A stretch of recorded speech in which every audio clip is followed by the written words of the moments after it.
Kære kommissær, ærede kollegaer, I over 3 Commissioner, colleagues, Ukraine has been fighting for its survival for 3 years. The war is illegal and was started without provocation. Ukraine is fighting against tyranny.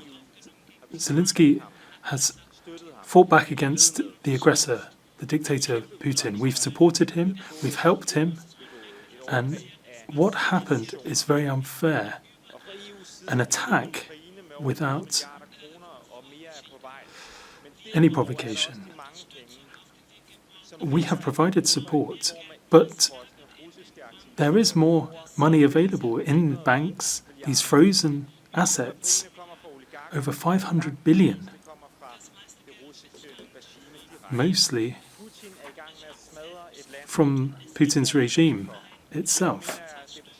Putin is destroying a country and he needs to be made to foot the bill for this. So the question is, should we not use this money for the reconstruction of Ukraine? Putin needs to foot the bill for this. Thank you.